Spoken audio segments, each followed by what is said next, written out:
Matrix है। मैंने आपको बोला था कि वेडनेसडे को अपलोड होगा, बट मैं आज ही अपलोड कर रही हूँ इसे। हमारा आज का टॉपिक है types of matrix.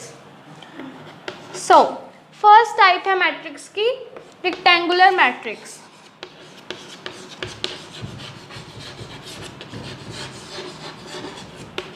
Rectangular matrix वो मैट्रिक्स होती है जिसमें नंबर ऑफ रोज और नंबर ऑफ कॉलम्स इक्वल नहीं होते। मानो यहाँ पे हमारे पास मैट्रिक्स है 1 2 3 4 5 6। इसमें ऑर्डर क्या है, रोज कितनी है, 2, R1 एंड R2, और कॉलम कितने हैं 1 2 3। सो क्या हुआ ऑर्डर 2 क्रॉस 3। यहाँ पे ये ऑर्डर सेम नहीं है, यहाँ पे नंबर ऑफ रोज और नंबर ऑफ कॉलम इक्वल नहीं है। सो ये रेक्टेंगुलर मैट्रिक्स हुई। Okay, now second type matrix की सेकंड टाइप है स्क्वायर मैट्रिक्स। स्क्वायर मैट्रिक्स वो मैट्रिक्स जिसमें नंबर ऑफ रोज और नंबर ऑफ कॉलम्स इक्वल होते हैं, जैसे 1 2 3 4। यहाँ पे नंबर ऑफ रोज कितने हैं 1 2 2 क्रॉस 1 2। सो यहाँ पे नंबर ऑफ रोज और नंबर ऑफ कॉलम्स इक्वल है। सो ये क्या होगी, स्क्वायर मैट्रिक्स। थर्ड, ये सेकंड और ये थर्ड होती है हमारी रो मैट्रिक्स। रो मैट्रिक्स से क्लियर होगा, रो मतलब जिसमें सिर्फ एक ही रो हो। मानो ये 1 2 3 सो ऑन, कहीं तक भी जा सकती है। कोई और रो ना हो जहाँ पे, मतलब यहाँ पे सिर्फ एक रो है 1 इंटू n, क्योंकि मैं नहीं पता कि कहाँ तक जा रही है। सो ये हुई हमारी रो मैट्रिक्स। नाउ फोर्थ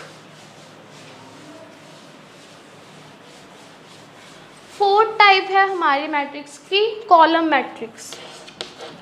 सो यहाँ से भी क्लियर होगा कि जिसमें सिर्फ एक ही कॉलम हो, दैट 1 2 3 सो ऑन। रोज जितनी मर्जी हो सकती हैं बट कॉलम जस्ट एक होगा। तो रोज 1 2 3 5 सो ऑन। सो यहाँ पे हम m लिख देते हैं, m क्रॉस कॉलम एक ही है, सो ये 1। ओके, कॉलम मैट्रिक्स जिसमें सिर्फ एक कॉलम हो, रो मैट्रिक्स जिसमें सिर्फ एक रो हो।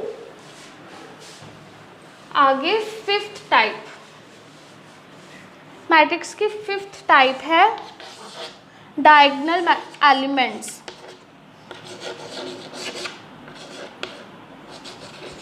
Diagonal elements of matrix.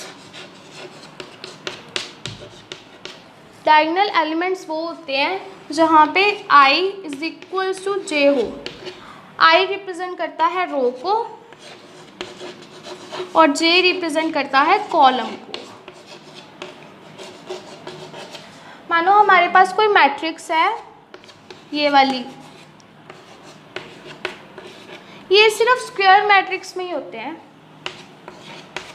ये मैट्रिक्स है, यहाँ पे डायगोनल एलिमेंट्स कौन से होंगे, i is equal to j, मतलब ये कौन सा है a11, ये a11 एलिमेंट है, ये a12 a13 a21 a22 a23 and same a13 a32 a33।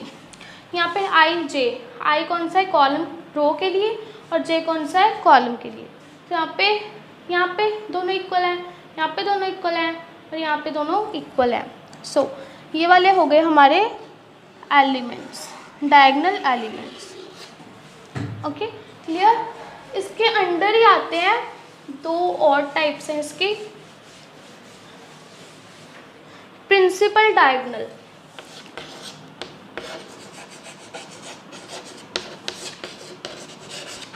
Principal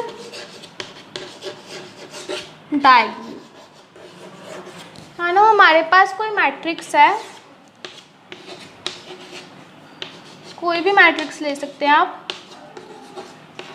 तो प्रिंसिपल डायगोनल इसका कौन सा होगा, ये वाला। ये हो गया हमारा प्रिंसिपल डायगोनल। जैसे वो डायगोनल एलिमेंट्स थे, ये हमारा प्रिंसिपल डायगोनल होगा। नाउ एक और आती है इसके अंडर ही, डायगोनल मैट्रिक्स।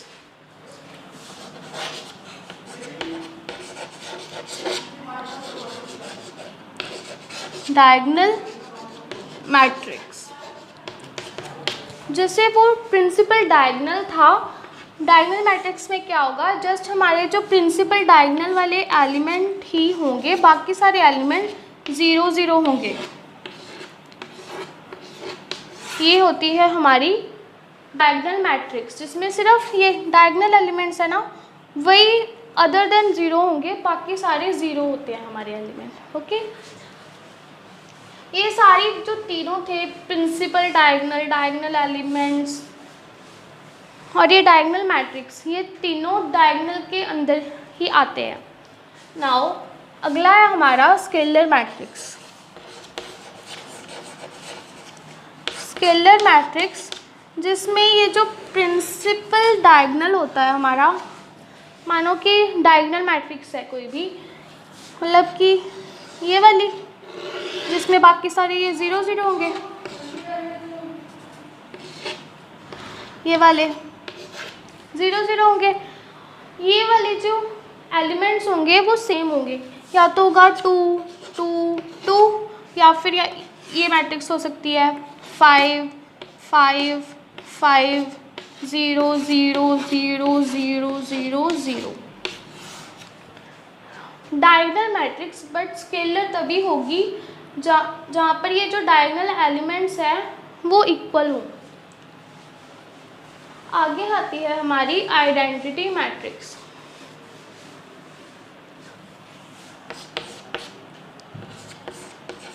आइडेंटिटी मैट्रिक्स, जहाँ पे ये जो डायगोनल एलिमेंट्स है वो 1 ही होंगे और बाकी सारे ये 0 0, जैसे हमने स्केलर मैट्रिक्स में किया था। ऐसे ये सारे आते हैं स्क्वायर मैट्रिक्स के अंडर, ये रेक्टेंगुलर मैट्रिक्स में बिल्कुल नहीं हो सकते। ये हमारी आइडेंटिटी मैट्रिक्स होती है, ये यूज़ होती है, सो इसे याद करना थोड़ा इम्पोर्टेंट होता है। नाउ आगे आती है ज़ीरो मैट्रिक्स। ज़ीरो मैट्रिक्स से क्लियर होगा जिसमें सारे एलिमेंट 0 होंगे। ये हो सकती है 2 क्रॉस 2 की या 3 क्रॉस 3 की, ऐसे 0 0, ये ज़ीरो मैट्रिक्स होती है। अब एक लास्ट टाइप हमारी रह गई है ट्रायंगुलर मैट्रिक्स। ट्रायंगुलर मैट्रिक्स, इसमें आगे 2 पार्ट्स हैं इसके, अपर ट्रायंगुलर और लोअर ट्रायंगुलर। पहले हम करेंगे अपर ट्रायंगुलर।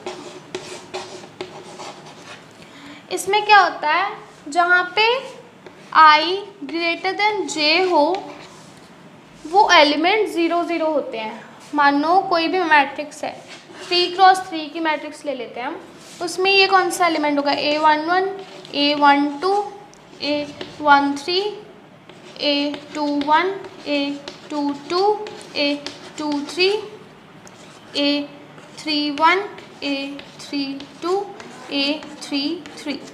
सो यहाँ पे i ग्रेटर देन j कौन सा है, ये नहीं है, यहाँ पे भी छोटा है, यहाँ पे भी छोटा है, यहाँ पे है। इसको हम एक बार सेलेक्ट कर लेते हैं। यहाँ पे इक्वल है, नहीं, यहाँ पे नहीं, यहाँ पे है, यहाँ पे भी है। सो ये वाले एलिमेंट्स हमारे 0 0 होंगे अपर ट्रायंगुलर में, और ये कुछ भी हो सकते हैं। अब हम करते हैं लोअर ट्रायंगुलर।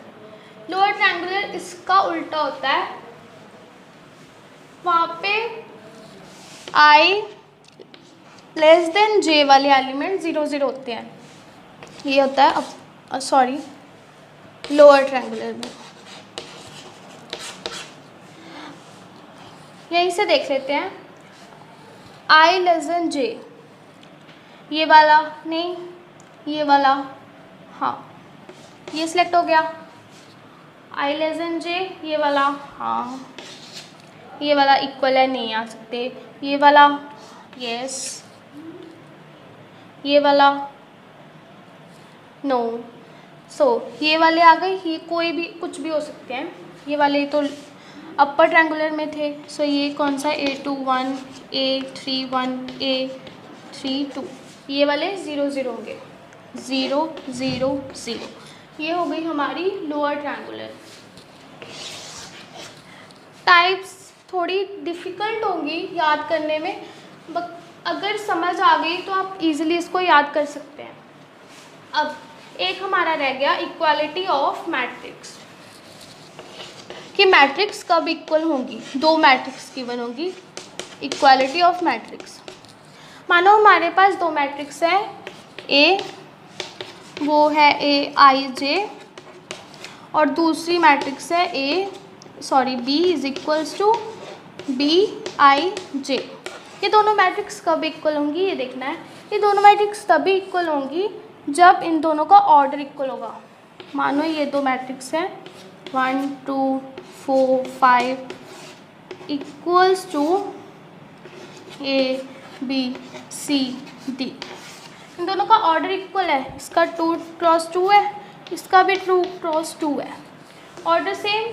सो इक्वल हो सकती है, मतलब कि यहाँ पे A11 है, यहाँ पे भी A11 है, मतलब ये A इज इक्वल्स टू 1 होगा। यहाँ पे A12 है, ये भी A12 है, मतलब कि यहाँ पे A11 वाले एलिमेंट के साथ इक्वल होगा, A12 वाले एलिमेंट के साथ इक्वल होगा। सो यहाँ पे C की वैल्यू क्या आ गई 4, B की वैल्यू क्या आ गई 2, D की वैल्यू क्या आ गई 5। ऐसे होता है इक्वालिटी ऑफ मैट्रिक्स। अगर ऑर्डर इनका इक्वल ना होता, मानो इसका ऑर्डर होता 2 क्रॉस 3 और इसका 2 क्रॉस 2, तो ये इक्वल कभी नहीं होते। अब हम कुछ क्वेश्चंस करते हैं इसके रिलेटेड। सो हमारे पास ये क्वेश्चन है, if this is equal to this then find value of x। आप ट्राई करो इस क्वेश्चन को सॉल्व करने का, इसके बाद मेरे साथ सोल्यूशन मैच करना। Okay, solution. ओके, सो ये मैट्रिक्स दोनों इक्वल दी हुई है। सो हम कह सकते हैं इसका ऑर्डर भी इक्वल है, 2 क्रॉस 2 2 क्रॉस 2, सो इक्वल हो सकती है। हम इसको इसके इक्वल लिख सकते हैं। Okay, so x plus y is equal to 7, और हमारे पास ये इक्वल इसके हो सकता है, and 2y is equal to 4। यहाँ से y की वैल्यू आ सकती है, y 2 उधर चला गया, सो y की वैल्यू आ गई 2। हम इस y की वैल्यू को यहाँ पे पुट कर देंगे। So x plus 2 is equal to 7, x is equals to 5, जो हमने फाइंड आउट करना था इजीली फाइंड आउट हो गया। आई होप सबका हो गया होगा। नाउ एक और क्वेश्चन है, if a is equal to, a को भी मैट्रिक्स गिवन है, then for what value of alpha, alpha की ऐसी कौन सी वैल्यू आएगी कि जो हमारी a मैट्रिक्स है वो आइडेंटिटी मैट्रिक्स बन जाए। आइडेंटिटी मैट्रिक्स कौन सी होती थी, ये वाली, जहाँ पे डायगोनल एलिमेंट्स 1 हो और बाकी एलिमेंट 0। सो ये 2 क्रॉस 2 के लिए हमने, क्योंकि ये जो गिवन मैट्रिक्स है वो भी 2 क्रॉस 2 की है, ये आइडेंटिटी मैट्रिक्स बननी चाहिए। सो हम इन दोनों को इक्वल लिख सकते हैं, cos alpha sine alpha minus sine alpha and cos alpha. ये होगी 2 क्रॉस 2 2 क्रॉस 2 दोनों इक्वल है, सो इन दोनों को इक्वल लिख सकते हैं। Cos alpha is equals to 1। Cos कब 1 होगा, जब कॉस 1 कब होता है, ट्रिग्नोमेट्रिक रेशियो में हमें पता है जब कॉस की वैल्यू 0 हो तब ये 1 होता है। सो यहाँ पे अल्फ़ा की वैल्यू क्या आ गई 0। अगर आप कहीं और चेक करना चाहते हैं तो साइन में चेक कर लेते हैं, ये से ये इन दोनों को इक्वल लिख देते हैं, sine alpha is equal to 0। अब साइन 0 कब होता है, 0 पे। सो अल्फ़ा यहाँ से भी 0 आ गया, सो अल्फ़ा की वैल्यू क्या आ गई 0। Easy question. इसी के साथ हमारी एक एक्सरसाइज कंप्लीट होती है। मैं मॉडर्न बुक को फॉलो कर रही हूँ, उसमें ये 3rd चैप्टर है। हमारी 3rd एक्सरसाइज इससे कंप्लीट होती है। अगर आपको मेरी वीडियो अच्छी लगी हो तो इसको लाइक, कमेंट और शेयर ज़रूर करें और सब्सक्राइब भी ज़रूर करें। बेल आइकन को ज़रूर दबाएं ताकि मेरी वीडियो आपको टाइम टू टाइम मिलती रहे। Thank you.